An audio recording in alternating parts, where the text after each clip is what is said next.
बघूयात पुढची बातमी। निवडणुकीच्या निमित्तानं एकमेकांवरती केल्या जाणाऱ्या आरोप प्रत्यारोपांच्या तोफा शनिवारी संध्याकाळी थंडावल्या। निवडणुकीच्या निमित्तानं एकमेकांवरती केल्या जाणाऱ्या आरोप प्रत्यारोपांच्या धडाडणाऱ्या तोफा शनिवारी रात्री थंडावल्या। नगराध्यक्ष पदाच्या 1 जागेसाठी 7 आणि नगरसेवक पदाच्या 62 जागांसाठी 218 उमेदवारांचं नशीब रविवारी वोटिंग मशीनमध्ये कैद होत आहे। 274 मतदान केंद्रांवरती ही प्रक्रिया पार पडणार असून सर्व यंत्रणा सज्ज झाली आहे। इचलकरंजी नगरपालिकेच्या सर्वत्र निवडणुकीसाठी यंदा द्विस्तरीय प्रभाग आणि नगराध्यक्षाची निवड थेट जनतेतून करण्यात येणार आहे। नगराध्यक्ष पदासाठी काँग्रेस, राष्ट्रवादी, राजश्री शाहू विकास आघाडीकडून माजी उपनगराध्यक्ष रवी राजपुते, भाजप ताराराणी आघाडीकडून ॲडव्होकेट अलका स्वामी, शिवसेनेकडून दशरथ माने, MIM कडून विजय कांबळे, तर अपक्ष म्हणून उमेश खांडेकर, संजय पोळ, अजित भोरे हे निवडणुकीच्या रिंगणात उभे आहेत।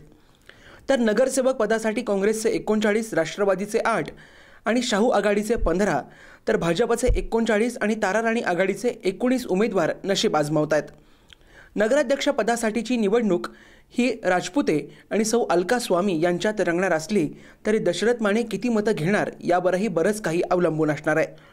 पण नगराध्यक्ष पदाची लढत ही खऱ्या अर्थानं आजी माजी आमदारांच्या प्रतिष्ठेचा प्रश्न बनली आहे।